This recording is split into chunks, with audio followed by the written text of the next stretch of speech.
파트 감각통합치료 장애행동 분석 및 중재적용 강의 진행하도록 하겠습니다. 저는 이선민입니다. 만나서 반갑습니다. 자, 우선 강의 목표부터 말씀드리도록 하겠습니다.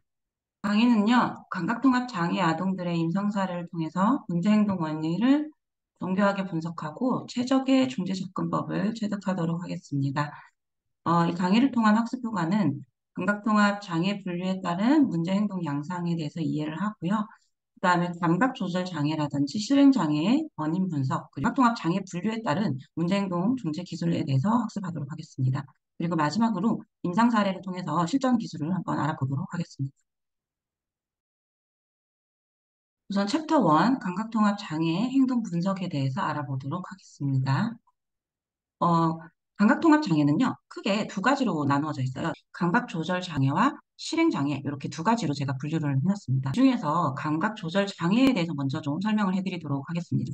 어, 감각 조절 장애는 감각을 받아들이고 해석하는 데 어려움이 있어서 이로 인해서 문제 행동들이 나타난 아이들을 감각 조절의 장애 아이들이다라고 얘기를 합니다. 감각 조절은 우선 기본적인 1차 감각에서의 어려움이 있는 아동들이라고 생각하시면 될 것 같아요. 우리가 감각계라는 게 감각 수용계, 예를 들어서 시각이라면은 눈, 그리고 시신경, 그리고 후각이면은 코, 그다음에 청각은 귀, 이런 부분을 우리가 이제 감각 수용계라고 얘기를 하고 있습니다.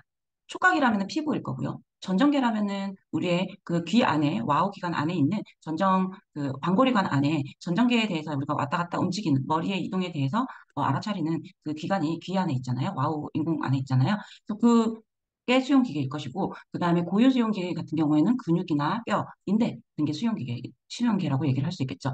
우선 이런 수용계는 태어날 때부터 가지고 나오는 기능적인 부분이라고 생각하시면 돼요. 그래서 신경계에 문제가 있지 않다라고 한다면은 기본적으로 기능을 가지고 있죠. 근데 아기들은 제일 처음에 기본적인 기능을 가지고 있지만 이게 완벽하게 숙달되어 있지는 않아요. 시간이 지나면서 신경계가 성숙하면서 이 감각계들을 받아들이는데, 그리고 받아들이고 조절하는데 조금씩 조금씩 학습을 하면서 발달을 해 나간다라고 얘기를 하고 있습니다. 자, 근데 이 감각 조절 장애를 가지고 있는 아이들은 시신경이나 이런 신경계에는 문제는 없는데 뭔가를 받아들이고 해석하는데 다른 사람들보다는 어려움이 있는 상황이라고 이해를 하시면 돼요.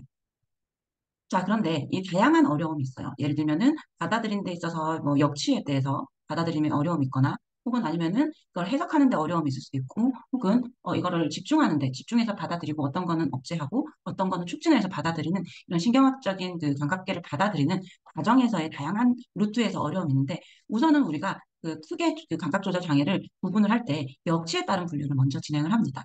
역치에 따른 분류는 역치가 높으냐, 역치가 낮게 형성이 되어 있느냐 에 따라서 감각을 받아들이는 이미 다른 상태라고 보실 수가 있는 거죠.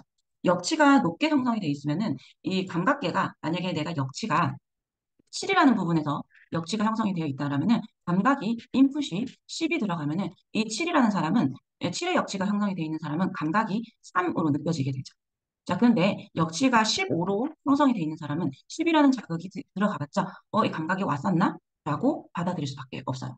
자, 근데 대부분의 사람들은 약간씩은 차이가 있어요. 뭐 예를 들면은 매운맛에 대한 똑같은 떡볶이를 먹었는데 어떤 사람이 역치가 7이라면은 이 떡볶이의 자극이 10이라는 자극이라면은 10이라는 자극이 인풋이 된다면은 7이라는 역치가 형성이 되어 있는 사람은 3이라는 자극만큼 맵다고 느낄 수가 있겠죠.